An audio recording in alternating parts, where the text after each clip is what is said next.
ನಾನು professor G Ashwathnarayan, ನಿವೃತ್ತ ಕನ್ನಡ ಪ್ರಾಧ್ಯಾಪಕ. 10 ಪುಸ್ತಕಗಳನ್ನು ಬರೆದಿದ್ದೀನಿ. ಅದರಲ್ಲಿ ಜೈನ ಸಾಹಿತ್ಯ, ವಚನ ಸಾಹಿತ್ಯ, ಧಾರ್ಮಿಕ ಸಾಹಿತ್ಯ, ವ್ಯಕ್ತಿ ಚಿತ್ರಗಳು ಇತ್ಯಾದಿ ಸುಮಾರು ಒಂದು 50 ಪುಸ್ತಕಗಳು ಬರೆದಿದ್ದೀನಿ. 60-70 ವರ್ಷದಿಂದ ನಾನು ಸಾಹಿತ್ಯ ಕೃಷಿಯಲ್ಲಿದ್ದೀನಿ. ವೃತ್ತಿ ಒಳಗೆ ಕನ್ನಡ ಪ್ರಾಧ್ಯಾಪಕನಾಗಿ 30 ವರ್ಷ ಕೆಲಸ ಮಾಡಿದ್ದೀನಿ. ಸಂಘ ಸಂಸ್ಥೆಗಳಲ್ಲೂ ಸಾಕಷ್ಟು ಕೆಲಸ ಮಾಡಿದ್ದೀನಿ. ಅದು ಮೊದಲಿಂದಲೂ ಪುಸ್ತಕದ ಆಸಕ್ತಿ. ನನ್ನದೇ ಆದ ಒಂದು 25,000 ಪುಸ್ತಕಗಳ ಸಂಗ್ರಹ ಇದೆ. ಆದರೂ ಇಂಥ ಕಡೆ ಯಾಕೆ ಬರ್ತೀನಿ ಅಂದರೆ, ನನಗೆ ಸಿಗದೇ ಇರೋ ಪುಸ್ತಕ ಬೇರೆ ಕಡೆ ಸಿಗದೇ ಇರೋ ಪುಸ್ತಕ ಸಿಗಬಹುದು ಅಂತ ಬರ್ತೀನಿ. ಸಾಮಾನ್ಯವಾಗಿ ಈಚೀಚಿನ ದಿನಗಳಲ್ಲಿ ಸಾಹಿತ್ಯದ ಕೃತಿಗಳಿಗಿಂತ ಸಾಹಿತ್ಯೇತರ ಕೃತಿಗಳು ಕಡಿಮೆ. ಅದರೊಳಗೆ ಸೃಜನಾತ್ಮಕ ಕೃತಿಗಳಿಗಿಂತ ರಚನಾತ್ಮಕ ಕೃತಿಗಳು ಕಡಿಮೆ. ಧರ್ಮ, ನಿಘಂಟು, ತತ್ವಶಾಸ್ತ್ರ ಅಥವಾ ಇತರ ಶಾಸ್ತ್ರ ಗ್ರಂಥಗಳು ಇವೆಲ್ಲ ಬಹಳ ಅಪರೂಪ. ಆಮೇಲೆ ಅನೇಕ ಶ್ರೇಷ್ಠ ಗ್ರಂಥಗಳು ಪುನರ್ಮುದ್ರಣವಾಗಿಲ್ಲ. ಆದರೆ ಅದು ಸಂಕ್ಷಿಪ್ತ ರೂಪದಲ್ಲಿ ಬೇರೆ ಬೇರೆ ರೂಪದಲ್ಲಿ ಅನೇಕರು ಬರೆದಿರೋದು ನಾವು ನೋಡ್ತೀವಿ. ಅಂದರೆ ಮೂಲ ಗ್ರಂಥವಲ್ಲ. ಉದಾಹರಣೆಗೆ ಭಗವದ್ಗೀತೆ ಮೇಲೆ ಇಲ್ಲಿ ಎಷ್ಟು ಸಾವಿರ ಪುಸ್ತಕಗಳ ಮಧ್ಯೆ ಒಂದು 50 ಕೂಡ ಇಲ್ಲ ನಾನು ಗಮನಿಸಿದ್ರಲ್ಲಿ. ಕನ್ನಡದಲ್ಲಿ ಒಂದು 300ಕ್ಕೂ ಹೆಚ್ಚಿನ ಭಗವದ್ಗೀತೆಗಳಿವೆ ನನ್ನ ಹತ್ರನೇ. ಬರೀ ಪದ್ಯಾನುವಾದಗಳೇ ಕನ್ನಡದಲ್ಲಿ 70 ಇವೆ.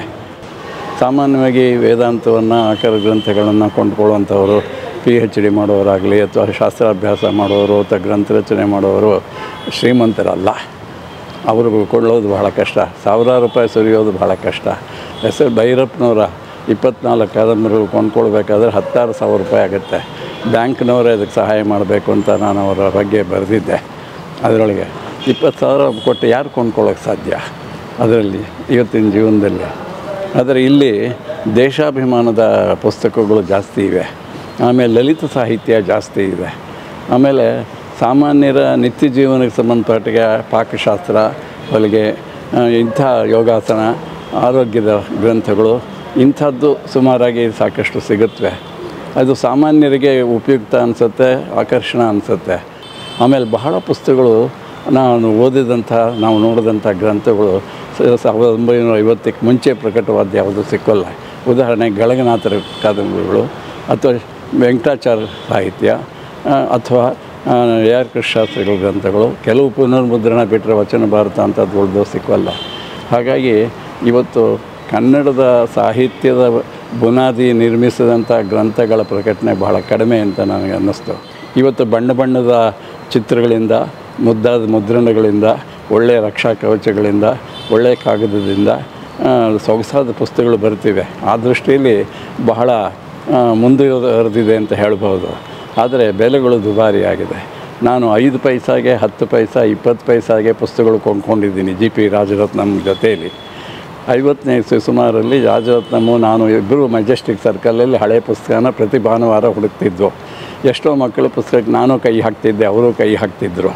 ಅದರೊಳಗೆ ನಾನು ಇತ್ಕೊಂಡು, ನೀವು ಬಣ್ಣದ ತಗಡಿನ ತುತ್ತೂರಿ ಅಂತ ಪದ್ಯಗಳು ಬರೆದವರು, ನೀವು ತೊಗೊಳ್ಳಿ ಸರ್, ನನಗೇನು ಬೇಡ ಅಂದರೆ, ನೀನು ಸಿನಿಮಾ ನೋಡೋ ಹುಡುಗ ಪುಸ್ತಕಕ್ಕೆ ಬಂದಿದೆಯಾ, ನೀನು ತೊಗೊಂಡು ಅದಿಲ್ಲದೇ ಪದ್ಯ ಬರೀಬಲ್ಲೆ ಅಂತ ಹೇಳಿದರು. ಅಂಥ ಪುಸ್ತಕಾಸಕ್ತಿ ಇವತ್ತು ನಮ್ಮಲ್ಲಿ ಕಾಣುತ್ತಿಲ್ಲ.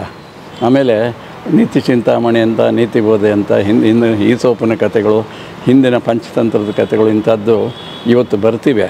ಆದರೆ ಅದು ಚಿತ್ರಗಳು ಚೆನ್ನಾಗಿವೆ, ಬರವಣಿಗೆ ಭಾಷೆ ಇದು ಮಕ್ಕಳ ಮಟ್ಟದಲ್ಲಿಲ್ಲ. ದೇವುಡು ನರಸಿಂಹಶಾಸ್ತ್ರಿಗಳು, ಪಂಜೆ ಮಂಗೇಶ್ರಾಯರು, ಹೊಯ್ಸಳ, ರಾಜರತ್ನಂ ಹಾಗೆ ಮಕ್ಕಳಿಗಾಗಿ ಮಕ್ಕಳ ನಡುವೆ ಇದ್ದು ಬರೆದ ಸಾಹಿತ್ಯ ಇವತ್ತಿಲ್ಲ. ಕೃತಕವಾಗಿ ಅಥವಾ ಬುದ್ಧಿಬಲದಿಂದ ಅಥವಾ ಮಾರುಕಟ್ಟೆ ದೃಷ್ಟಿಯಿಂದ ಬರ್ತಿರೋ ಮಕ್ಕಳ ಸಾಹಿತ್ಯವೇ ಜಾಸ್ತಿ ಇದೆ. ಅನುಭವದಿಂದ, ವೃತ್ತಿಯಿಂದ ಮಕ್ಕಳನ್ನು ಅರ್ಥ ಮಾಡಿಕೊಂಡು ಆರ್ ಕಲ್ಯಾಣಮ್ನವ್ರ ಹಾಗೆ ಮಕ್ಕಳ ಸಾಹಿತ್ಯ ಬರ್ತಿಲ್ಲ. ಅದರಿಂದ ಇವತ್ತು ಮಕ್ಕಳ ಸಾಹಿತ್ಯ ನಾನು ನೋಡಿದ ಹಾಗೆ ಬಹಳ ಪೇಲುವಾಗಿದೆ. ಎಲ್ಲ ಕಾಲಕ್ಕೂ ನೆನಪಿಟ್ಕೊಳ್ಳುವಂಥ ಸಾಹಿತ್ಯ ಬರ್ತಾಯಿಲ್ಲ. ಗೋವಿನ ಹಾಡಾಗಲಿ ಅಂಥ ಸಾಹಿತ್ಯ ಇವತ್ತು ಸೃಷ್ಟಿಯಾಗ್ತಿಲ್ಲ. ಅದೇನೇ ಇರಲಿ, ಆದರೆ ಒಂದು ಇಂಥ ಕಡೆ ಏನಾಗುತ್ತೆ, ಒಂದೇ ಕಡೆ ಇಷ್ಟೊಂದು ವೈವಿಧ್ಯವಾದ ಪುಸ್ತಕಗಳು ನೋಡೋಕ್ಕೆ ಯಾವ ಅಂಗಡಿಯಲ್ಲೂ ಸಿಕ್ಕೋಲ್ಲ. ಆ ದೃಷ್ಟಿಯಲ್ಲಿ ಇದು ಬಹಳ ಉಪಯುಕ್ತವಾದಂಥ ಒಂದು ಸನ್ನಿವೇಶ. ಮತ್ತು ಎರಡನೇದು, ಇವತ್ತೇನಾಗಿದೆ ಅಂದರೆ ಪುಸ್ತಕಗಳಿವೆ, ಅದು ಯಾರಿಗೆ ಯಾವ ಪುಸ್ತಕ ಬೇಕೋ ಅದು ಸಿಕ್ಕೋದಿಲ್ಲ.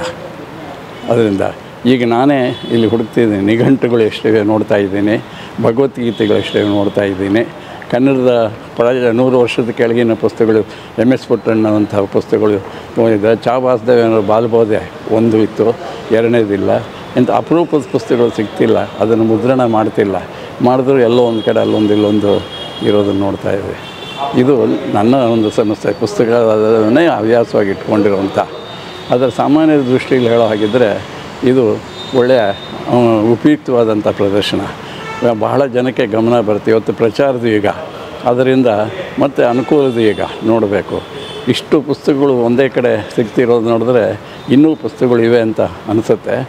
ಉಪಯುಕ್ತತೆ ದೃಷ್ಟಿಯಿಂದ ಹೇಳಿದ್ನಲ್ಲ, ಸಾಕಷ್ಟು ಗಮನಾರ್ಹವಾದ, ಆಕರ್ಷಣೀಯವಾದ, ವೈವಿಧ್ಯಮಯವಾದ ಪುಸ್ತಕ ಪ್ರದರ್ಶನ. ಮತ್ತು 37 ದಿನ ಮಾಡಿರೋದು ಶ್ಲಾಘನೀಯವಾದ ಕೆಲಸ. 2 ದಿನ, 3 ದಿನ, 4 ದಿನ, ಒಂದು ವಾರ ಮಾಡಿದ್ರೆ ಆ ವಾರದಲ್ಲಿ ಎಲ್ಲರೂ ಬರೋದಕ್ಕಾಗಲ್ಲ ಅವ್ರವ್ರದ್ದೇ ಕೆಲಸ ಕಾರ್ಯದಿಂದ. ಈಗ ಒಂದು ತಿಂಗಳ ಕಾಲ ಇದ್ದರೆ ಯಾವತ್ತೋ ಒಂದು ದಿನ ಬಿಡುವು ಮಾಡಿಕೊಂಡು ಬರ್ಬೋದು. ನಾನು ಕಳೆದ 10 ದಿನದಿಂದ ಪ್ರಯತ್ನ ಮಾಡಿದ್ದಕ್ಕೆ ಇವತ್ತು ಬರ್ತಾಯಿದ್ದೀನಿ. ಬೇರೆ ಕೆಲಸಗಳ ಮಧ್ಯೆ ಬಿಡುವಾಗಿದೆ. ಅದರಿಂದ ದೀರ್ಘಕಾಲ ಮಾಡಿರೋದು ಒಳ್ಳೆಯದು. ಆಮೇಲೆ ಇಷ್ಟು ವಿಶಾಲವಾದ ವ್ಯವಸ್ಥೆ ಇದೆಲ್ಲ ಮಾಡೋದಕ್ಕೆ ಎಲ್ಲ ಕಡೆ ಸ್ಥಳಾಭಾವ, ಅನುಕೂಲಗಳಿರೋಲ್ಲ. ಇಲ್ಲಿ ಸಂಸ್ಥೆಗೆ ಅನುಕೂಲ ಇದೆ. ಯಾವುದೋ ಮೈದಾನದಲ್ಲಿ ಇನ್ನೊಂದು ಕಡೆ ಮಾಡಿದ್ರೆ ಚಳಿ, ಮಳೆ, ಗಾಳಿ, ಬಿಸಿಲು, ಅವುಗಳಿಗೆ ಟೆಂಟ್ ಹಾಕೋದ್ರೊಳಗೆ, ಚಪ್ರ ಹಾಕೋದ್ರೊಳಗೇ ಸಾಕಷ್ಟು ವ್ಯಯವಾಗುತ್ತೆ. ಜನ ಅಲ್ಲಿ ಬಂದರೆ ವೆಹಿಕಲ್ ಸ್ವಲ್ಪ ಅನೇಕ ತೊಂದರೆಗಳಿರುತ್ತವೆ. ಆದರೆ ಇಲ್ಲೇ ಒಂದು ಸೌಕರ್ಯ ಚೆನ್ನಾಗಿದೆ, ಕಟ್ಟಡದ ಒಳಗಡೆ ನಡೀತಿದೆ, ಬೇರೆ ಅನುಕೂಲಗಳಿವೆ. ಮತ್ತು ಸಾಹಿತ್ಯಕ್ಕೆ ಗಮನ ಕೊಟ್ಟಿಂಥ ಪ್ರದರ್ಶನ ಇರ್ತವೆ ಮುಖ್ಯ. ಯಾವುದೋ ಚಲನಚಿತ್ರಗಳು, ನಾಟಕಗಳು, ಕಲೆ ಪ್ರಕಾರಗಳು ಎಲ್ಲ ಕಡೆ ನಡೀತಿರುತ್ತೆ. ಅದರದ್ದೇ ಆದ ಓದುಗರು ಇರ್ತಾರೆ. ಅದರ ಪುಸ್ತಕಗಳಿಗೆ ಎಲ್ಲ ಥರದ ಓದುಗರು ಇರ್ತಾರೆ. ಕಲಾವಿದರು ಇರ್ತಾರೆ, ಸಾಮಾನ್ಯರು ಇರ್ತಾರೆ, ಗೃಹಿಣಿಯರು ಇರ್ತಾರೆ, ಮಕ್ಕಳಿರ್ತಾರೆ, ಎಲ್ಲರೂ ಇರ್ತಾರೆ. ಆದರೆ ಅವ್ರ ಗಮನಕ್ಕೆ ಬರಬೇಕು. ಇಲ್ಲಿ ಮಕ್ಕಳನ್ನ ಕರ್ಕೊಂಡು ಬಂದು ಮಕ್ಕಳಿಗೆ ಬೇಕಾದ ಪುಸ್ತಕ ಯಾವುದು ಅಂತ ನೋಡ್ಬೋದು. ಇನ್ನೊಂದು ಇದರ ಆಕರ್ಷಣೆ ಅಂದರೆ ಈ ಜಾಗನ ಸದುಪಯೋಗ ಮಾಡಿಕೊಂಡು ಒಂದು ಚಿಕ್ಕ ರಂಗಭೂಮಿ ಮಾಡಿ ದಿನ ಸಂಜೆ ಕಾರ್ಯಕ್ರಮ, ಸಾಂಸ್ಕೃತಿಕ ಕಾರ್ಯಕ್ರಮ ಮಾಡ್ತಿರೋದು ತುಂಬ ಶ್ಲಾಘನೀಯವಾದ ಕೆಲಸ ಅನಿಸುತ್ತೆ. ಆಮೇಲೆ ಶಾಲಾ ಕಾಲೇಜುಗಳಲ್ಲಿರೋ ವಿದ್ಯಾರ್ಥಿಗಳನ್ನ ಇವತ್ತು ವಿಜಯ ಕರ್ನಾಟಕ ವಿಜಯವಾಣಿ ಪತ್ರಿಕೆಯವರು ಮುದ್ರಣಾಲಯ ಅನ್ನೋದು ವಿದ್ಯಾರ್ಥಿಗಳಿಗೆ ಇವರಿಗೆಲ್ಲ ತೋರಿಸುವಂಥ ವ್ಯವಸ್ಥೆ ಮಾಡಿದ್ದಾರೆ. ಯಾಕೆಂದರೆ ಅವರಿಗೆ ಈ ಪುಸ್ತಕ ಹೇಗೆ ಬರುತ್ತೆ, ಹೇಗಿರುತ್ತೆ, ಒಂದು ಪತ್ರಿಕೆ ಹೇಗೆ ಬರುತ್ತೆ ಅಂತ ತಿಳಿಯೋದು ಬಹಳ ಮುಖ್ಯ. ಅದರೊಳಗೆ ಅದು ಒಳ್ಳೆಯ ಲೋಕಜ್ಞಾನ, ಅವಶ್ಯಕವಾದ ಜ್ಞಾನ ಶಾಲಾ ವಿದ್ಯಾರ್ಥಿಗಳಿಗೆ, ಕಾಲೇಜು ವಿದ್ಯಾರ್ಥಿಗಳಿಗೆ, ದೊಡ್ಡವರಿಗೆ, ಸಾಹಿತಿಗಳಿಗೆ ಇವರಿಗೆ ಗೊತ್ತಿಲ್ಲ. ಉದಾಹರಣೆಗೆ ಎಷ್ಟು ಜನ ಸಾಹಿತಿಗಳು, ಗ್ರಂಥಗಳು ಬರೆಯೋರು ಕರಡು ತಿದ್ದೋದೇ ಬರೋಲ್ಲ ಅವರಿಗೆ, ಅವ್ರದ್ದೇ ಪುಸ್ತಕ. ಯಾಕೆಂದರೆ ಕರಡು ತಿದ್ದವನು ಲೇಖಕನಿಗಿಂತ ಬುದ್ಧಿವಂತ ಆಗಿರಬೇಕು, ತಿಳುವಳಿಕೆ ಉಳ್ಳವನಿರಬೇಕು. ಮತ್ತು ಆ ವಿಷಯದಲ್ಲಿ ಏನೋ ಒಂದು ಸ್ಫೂರ್ತಿಯಿಂದ, ಪ್ರತಿಭೆಯಿಂದ, ಪಾಂಡಿತ್ಯದಿಂದ, ಒತ್ತಡದಿಂದ, ಸಮಯ ಸ್ಫೂರ್ತಿಯಿಂದ ಲೇಖನ ಸಾಹಿತ್ಯ ಬರೆದು ಬಿಡ್ತಾರೆ. ಆದರೆ ಬರೆದಿದ್ದರಿಂದ ಭಾಷೆ ದೃಷ್ಟಿಯಿಂದ, ಅನುಭವ ದೃಷ್ಟಿಯಿಂದ ಕನ್ನಡದಲ್ಲಿ ಈಗಾಗಲೇ ಅದರ ಬಗ್ಗೆ ಪ್ರಕಟವಾದ ಕೃತಿಗಳ ಹಿನ್ನೆಲೆಯಲ್ಲಿ ಅವಲೋಕನ ಮಾಡಿ ಪರಿಶೀಲನೆ ಮಾಡೋದು ಬಹಳ ಕಷ್ಟ. ಅದು ಕರಡು ತಿದ್ದುವಂಥವರೇ ಮಾಡಬೇಕು. ಅಂಥದ್ದು ಉದಾಹರಣೆಗೆ ನಾನು ಕರಡು ತಿದ್ದುವ ಬಗ್ಗೆ ಒಂದು ಪುಸ್ತಕನೇ ಬರೆದು ಕನ್ನಡ ಪುಸ್ತಕ ಪ್ರಾಧಿಕಾರ ಪ್ರಕಟಿಸಿದ್ದಾರೆ. 100 ವರ್ಷದಲ್ಲಿ ಕನ್ನಡದಲ್ಲಿ ಕರಡು ತಿದ್ದೋಕ್ಕೆ ಸಂಬಂಧಪಟ್ಟ ಪುಸ್ತಕಗಳನ್ನೆಲ್ಲ ನಾನು ಗಮನಿಸಿ ಬರೆದೆ. ಪಂಚುಯೇಷನ್ನು, ಲೇಖನ ಚಿಹ್ನೆಗಳ ಬಗ್ಗೆನೇ 10 ಪುಟ ಬರೆದಿದ್ದೀನಿ. ಯಾಕೆಂದರೆ ಅದು ಪುಸ್ತಕಕ್ಕೆ ಬಹಳ ಮುಖ್ಯವಾದಂಥ ಸಂಗತಿ. ಇವತ್ತು ಪತ್ರಿಕೆಗಳಲ್ಲಿ ಬಹಳ ಸುಧಾರಣೆಗಳಾಗ್ತಿವೆ, ಪ್ರಗತಿಪರವಾದಂಥ ಸಾಧನೆಗಳಾಗ್ತಿದೆ. ಉದಾಹರಣೆಗೆ ಬಣ್ಣದ ಅಕ್ಷರಗಳಲ್ಲಿ ಪಂಚುಯೇಷನ್ ಇಲ್ಲ, ನೊಟೇಷನ್ನು, ಇನ್ವರ್ಟೆಡ್ ಮಾರ್ಕ್ಸ್ ಬಳಸೋದಿಲ್ಲ, ಅವತರಣ ಚಿಹ್ನಿಕೆಗಳಿಲ್ಲ. ಅದನ್ನು ಬಣ್ಣದಲ್ಲೇ ಪದಗಳನ್ನು, ಅಕ್ಷರಗಳನ್ನು ಬರೆಯೋದ್ರೊಳಗೆ ಬಳಸ್ತಾರೆ. ಹೀಗೆ ಬೇರೆ ಬೇರೆ ಸುಧಾರಣೆಗಳು ಬೇಕಾದಷ್ಟಾಗಿದೆ, ಅವನ್ನು ನೋಡೋ ಇದಿಲ್ಲ. ಆಮೇಲೆ ಎರಡನೇದೇನು ಅಂದರೆ ಈ ಸಾಧನೆ ಮಾಡಿದವ್ರನ್ನ ಗುರುತಿಸಿ ಅವ್ರ ಬಗ್ಗೆ ಈಗಿನ ತಲೆಮಾರಿಗೆ ಗಮನ ಕೊಡಿಸೋದು ಹೆಚ್ಚಾಗಿ ಕಾಣಿಸ್ತಾ ಇಲ್ಲ. ಹಳೆಯ ತಲೆಮಾರಿನವರ ಈಗ ಇದು ಹೇಗಿತ್ತು ಸಾಧನೆ ಅನ್ನೋದರ ಪರಿಚಯ ಆಗಬೇಕು. ಇವತ್ತಿನ ಅನೇಕ ಜನ ನಾವೇ ಬುದ್ಧಿವಂತರು ಅಂದ್ಕೊಂಡ್ಬಿಟ್ಟಿದ್ದಾರೆ ಅನ್ನೋದು ಬಿಡಿ. ಉದಾಹರಣೆಗೆ ವಿಶ್ವೇಶ್ವರಯ್ಯನವರು ಪ್ರೂಫ್ ನೋಡ್ತಿದ್ದ ಹಾಗೆ, ಕರಡುತ್ತಿದ್ದ ಹಾಗೆ ಯಾರೂ ತಿದ್ದುತ್ತಾ ಇರಲಿಲ್ಲ. ಅವರು 3 ಬಣ್ಣದ ಪೆನ್ಸಿಲ್ ಇಟ್ಕೊಳ್ತಿದ್ರು, ಹಸಿರು, ಕೆಂಪು, ಬಿಳಿ, ನೀಲಿ ಇಟ್ಕೊಂಡು. ಮೊದಲನೇ ಪ್ರೂಫ್ ಒಂದು ಬಣ್ಣದಲ್ಲಿ ತಿದ್ದುತ್ತಾಯಿದ್ರು, 2ನೇ ಪ್ರೂಫ್ ಇನ್ನೊಂದು ಬಣ್ಣದಲ್ಲಿ ತಿದ್ತಾಯಿದ್ರು, 3ನೇ ಪ್ರೂಫ್ ಮತ್ತೊಂದು ಬಣ್ಣದಲ್ಲಿ ತಿದ್ತಿದ್ರು. ಅವ್ರು ಎಷ್ಟು ಮಟ್ಟಿಗೆ ತಿದ್ದುತ್ತಾ ಇದ್ದರು ಅಂತಂದರೆ, ಕಲ್ಕತ್ತಾ ಸಮ್ಮೇಳನಕ್ಕೆ ಹೋಗೋ ಮುಂಚೆ ಅವರು ಒಂದು ಪುಸ್ತಕ ಲೇಖನ ಪಾಂಪ್ಲೆಟ್ ಅಚ್ಚು ಮಾಡಿ ತಂದಿದ್ದರು. ರಾತ್ರಿ 10 ಗಂಟೆಯಲ್ಲಿ ಸಂಬಂಧಪಟ್ಟ ಅಧಿಕಾರಿ ತಂದು ಅವರು ದಿವಾನರಾದಾಗ ಅವ್ರ ಹಾಸಿಗೆ ಹತ್ರ ಇಟ್ಟು ಹೋಗಿದ್ದರು. ಅವರು ಮಲಗಿದ್ದರು. ಬೆಳಗ್ಗೆ ಬೇಗ ಹೇಳಿದೆ. ಬೆಳಗ್ಗೆ ಎದ್ದ ತಕ್ಷಣ ಅಷ್ಟೊತ್ತಿಗೆ ವಿಮಾನಕ್ಕೆ ಕಲ್ಕತ್ತಾಗೆ ಹೋಗೋ ಮುಂಚೆ ಆ ಪ್ರತಿನ ಒಂದು ಸಲ ಕಣ್ಣು ಹಾಯಿಸಿದ್ರು. ಅಲ್ಲಿ ಅಧಿವೇಶನದಲ್ಲಿ ಮಂಡಿಸೋ ಪ್ರಬಂಧದ ಬರವಣಿಗೆ ಅದು. ಆ ನೋಡಿದಾಗ ಅಷ್ಟರೊಳಗೇ ಪ್ರಯಾಣಕ್ಕೆ ಹೋಗೋ ಮುಂಚೆ ಅದು ಸುಮ್ಮನೆ ತಿರುಗಿ ಹಾಕಿದ್ರೊಳಗೇ ಒಂದು ಕಡೆ ಒಂದು ಫುಲ್ ಸ್ಟಾಪ್ ಪೂರ್ಣ ಚಿಹ್ನೆ ಬಿಟ್ಟಿದ್ದು ಕಾಣಿಸ್ತು ಅವರಿಗೆ. ತಕ್ಷಣ ಅವರು ಫೋನ್ ಮಾಡಿ ಪುಸ್ತಕ ನೋಡಿದವ್ರಿಗೆ ಹೇಳಿದ್ರು, ನೀವು ಇದರೊಳಗೆ ಎಲ್ಲ ಸರಿಯಾಗಿದೆ, ಈಗೊಂದು ಚುಕ್ಕೆ ಬಿಟ್ಟು ಹೋಗಿದೆ ಅಂತ. ಈ ಥರದ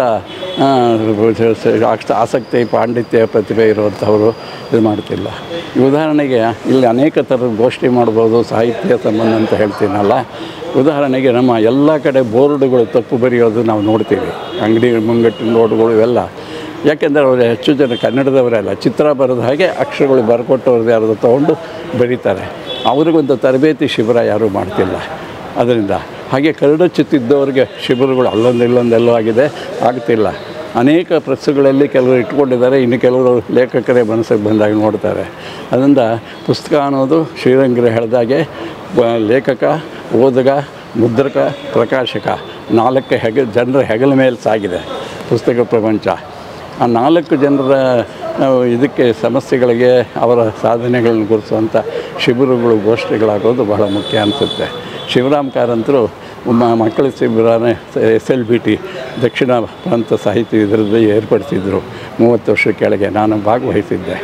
ಆಗ ಮಕ್ಕಳಿಗೆ ಮಕ್ಕಳ ಪುಸ್ತಕದಲ್ಲಿ ಏನಿರಬೇಕು, ಮಕ್ಕಳ ಭಾಷೆ ಸಾಹಿತ್ಯ ಇರಬೇಕು, ಚಿತ್ರ ಇರಬೇಕು, ಸುಂದರವಾದ ಮುದ್ರಣ ಇರಬೇಕು ಅಂತ ಹೀಗೆ 4 ಗೋಷ್ಠಿ, ಕಲಾವಿದ, ಲೇಖಕ, ಮುದ್ರಕ, ಪ್ರಕಾಶಕ ಅಂತ ಏರ್ಪಡಿಸಿದ್ರು ಗೋಷ್ಠಿ. ಅದರೊಳಗೆ ಚಿತ್ರಕಾರ ಆನೆ ಕಥೆ ಒಂದಕ್ಕೆ ಆನೆ ಚಿತ್ರ ಬರೆದಿದ್ದ. ಕಾರಂತರದ್ದು ನೋಡಿ ಹೇಳಿದ್ರು, ಯಾವ ಆನೆ, ಆಫ್ರಿಕಾದ ಆನೆನಾ, ಇಂಡಿಯಾ ಆನೆನಾ, ನೀನು ಆನೆ ನೋಡಿದ್ದೀಯಾ ಅಂತ ಕೇಳಿ ಆನೆ ಲಕ್ಷಣಗಳೆಲ್ಲ ಹೇಳಿ ಆಮೇಲೆ ತೋರಿಸಿದ್ರು ಚಿತ್ರ. ಈ ಕಥೆಯಲ್ಲಿ ಬರೋ ಆನೆ ಆಫ್ರಿಕಾದ ಆನೆ, ಅದು ಹೀಗಿರಬೇಕು ಅಂತ. ಹಾಗೆ ಒಂದು ಜ್ಞಾನದ ಪರಿಣಿತಿಯಿಂದ, ಅನುಭವದಿಂದ ಮಾರ್ಗದರ್ಶನ ಮಾಡುವಂಥ ಸಾಹಿತ್ಯ ಗೋಷ್ಠಿಗಳು, ಉಪನ್ಯಾಸಗಳು, ಲೇಖಕರ ಪರಿಚಯ ಆಗೋದು ಬಹಳ ಮುಖ್ಯ. ಇಂಥದ್ದು ಅನೇಕ ಸಾಧನೆಗಳನ್ನ, ಪ್ರದರ್ಶನಗಳನ್ನ ಇಂಥ ಕಾರ್ಯಕ್ರಮಗಳಲ್ಲಿ ಏರ್ಪಡಿಸ್ಬೋದು ಅನಿಸುತ್ತೆ. ಮತ್ತು ಇಂಥ ಪುಸ್ತಕದ ವಾತಾವರಣದಲ್ಲಿ ಮಾಡೋದು ನಿಜಕ್ಕೂ ಬಹಳ ಪ್ರಭಾವಕಾರಿ, ಹಿತಕಾರಿ.